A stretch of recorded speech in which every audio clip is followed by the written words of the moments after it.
You know why I don't want to work with the church? And I'm going to show you right now. Because this shit ain't the first time.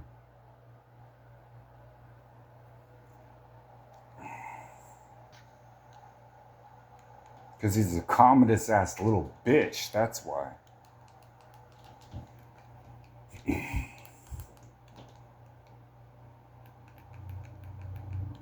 He waits till you're wounded or you're tired, and he'll just fucking wait.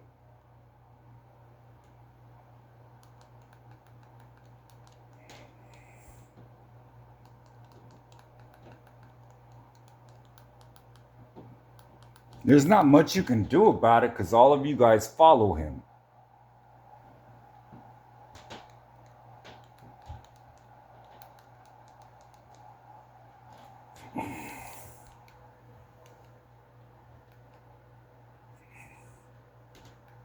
It's always like the three-part Providence Falls special event. Ian O'Connor, we're offering you a chance for redemption. There are 7 souls from nearly 200 years ago who've been reincarnated, their fates linked. Your mission is to help Cora fall in love with her soulmate. I'm sorry, I can't be the one. I love you. I will always love you in this life and next. Fuck off.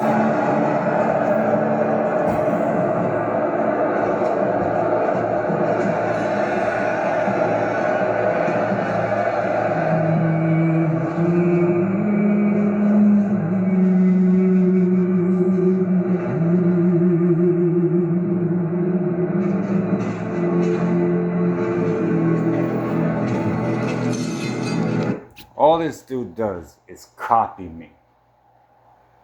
Okay, he did this, so now I'm gonna do the exact same thing, but I'm gonna push it in my direction. And you fucking morons are not loyal enough to stay with Jesus and actually discern it.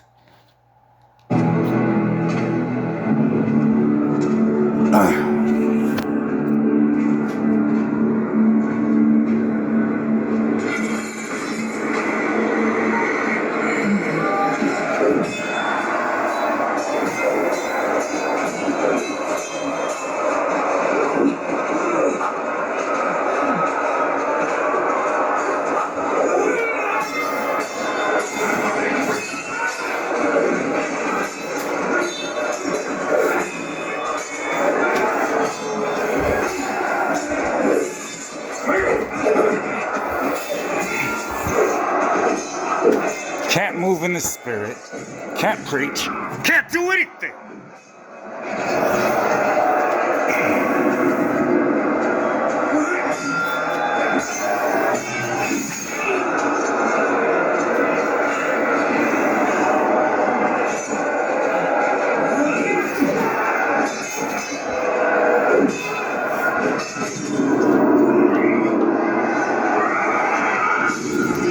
Till you're on the ground crying.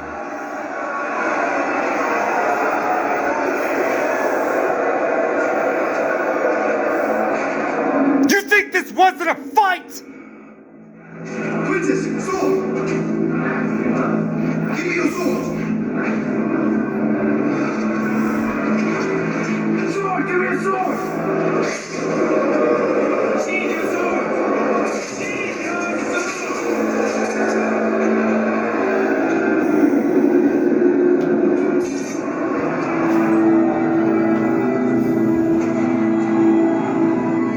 Or some of you didn't see the truth? Or when I was tied up?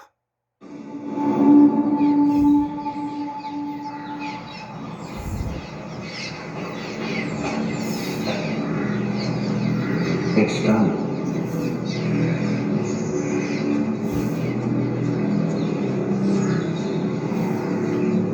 What if I left you? What if his mother? Should they share her lover's fate? Should I be merciful? Commodus the merciful.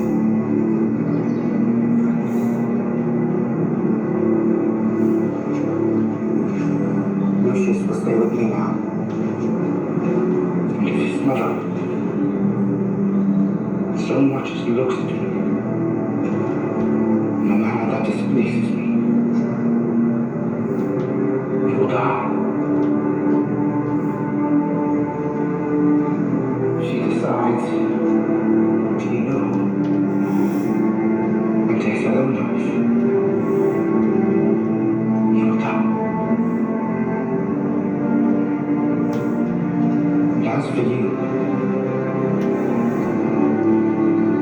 you will love me as I loved you. You will provide me with an heir of pure blood, so that Countess and his progeny will rule for 1,000 years.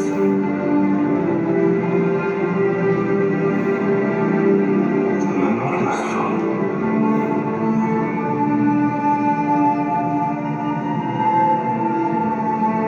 I've had enough!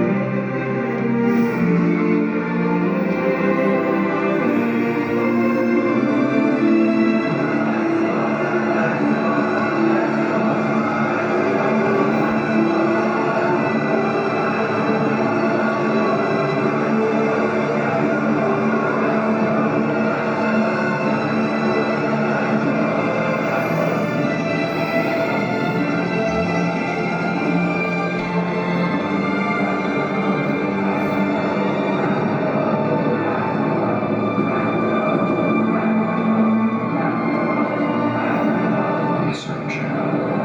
I obey. Nothing happens to anyone that it is not fitted by nature to bear.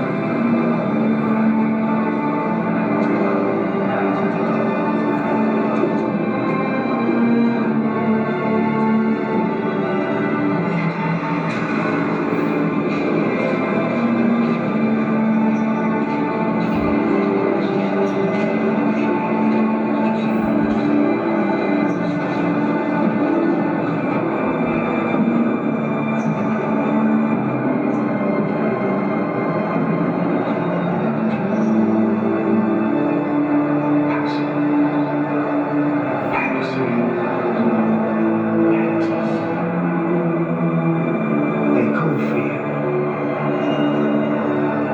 The general who became a slave. The slave who became a gladiator. The gladiator who defied an emperor. A striking story. Now that people want to know how the story ends, only a famous death will do. What could be more glorious than to challenge the Emperor himself in the great arena? You would fight me. Why not? Do you think I'm afraid? I think Yes. you've been afraid all your life. Unlike Maximus the Invincible, who knows no fear.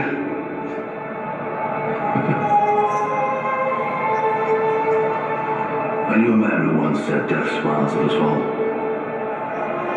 All a man can do is smile back. I wonder, did your friend smile at his own death? You must know.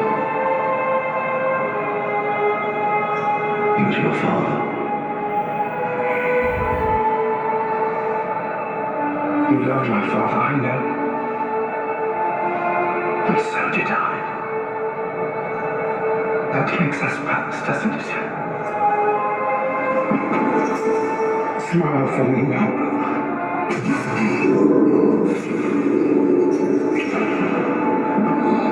Stop on his honor. Conceal him.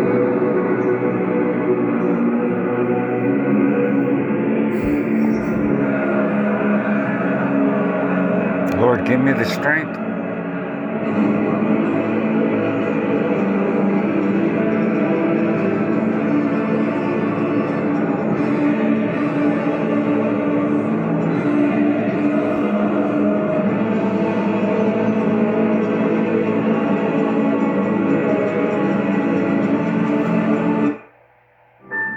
wish I wasn't afraid to smile. I wish I could get implants. I wish.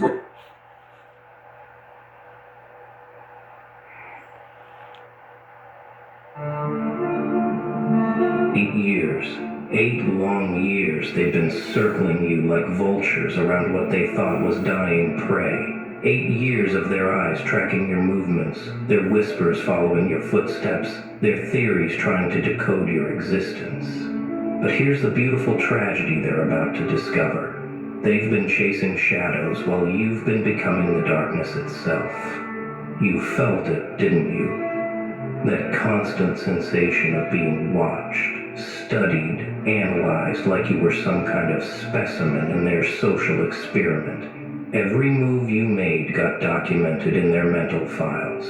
Every word you spoke got twisted into evidence of something they couldn't quite name. They hired their spies, sent their scouts, deployed their emotional reconnaissance teams, all hunting for the secret that would finally explain you. But they never understood the most fundamental truth. You can't catch what was never running. They thought your silence was weakness. They thought your distance was fear. They thought your refusal to engage meant you were broken, defeated, done. How wrong they were. How beautifully, catastrophically wrong. Because while they were hunting your shadow, following the outline of who they thought you were underground, rebuilding yourself atom by atom, reconstructing your entire molecular structure into something they don't have words for. 8 years of their obsession, and what do they have to show for it? Stories that don't add up, theories that collapse under scrutiny, and a growing terror that maybe, just maybe, they've been playing the wrong game all along. They wanted to catch you in the act of being human, but you transcended that limitation somewhere around year 3. You stopped being what they could understand and started becoming what they could only fear. Let me paint you the picture of what they thought they were hunting. They saw someone who walked through their world but never quite belonged to it. Someone whose eyes held too much knowledge, whose smile came a second too late, whose presence made the air feel electric and dangerous. They labeled you antisocial when you were just selective. They called you damaged when you were simply done pretending. They diagnosed you with their amateur psychology when the truth was much simpler. You were awake in a world full of sleepwalkers. So they started their investigation, didn't they? Asking mutual friends about you, stalking your digital footprint, trying to piece together the puzzle of your transformation. They wanted the smoking gun, the single event that turned you from participant to phantom, from player to force of nature. But there was no single moment, was there? It was death by 1,000 cuts, followed by resurrection through 1,000 choices. Each betrayal taught you to trust yourself more. Each abandonment showed you how to be your own home. They followed the breadcrumbs you left behind. Old photos, deleted posts, memories from when you still wore masks to make them comfortable. They studied these artifacts like archaeologists, trying to understand an extinct species, not realizing you had evolved so far beyond that version that it might as well have been a different person entirely. The shadow they were chasing was just the negative space where you used to stand before you learned to move between dimensions. What killed them most was your refusal to explain. No manifesto, no public breakdown, no dramatic exit speech. You just started existing differently, breathing at a frequency they couldn't match, operating on a wavelength they couldn't tune into. They kept waiting for you to slip up, to show the cracks, to reveal the damage they were so sure was festering beneath your surface. Instead, you showed them what reconstruction looks like when it's done in perfect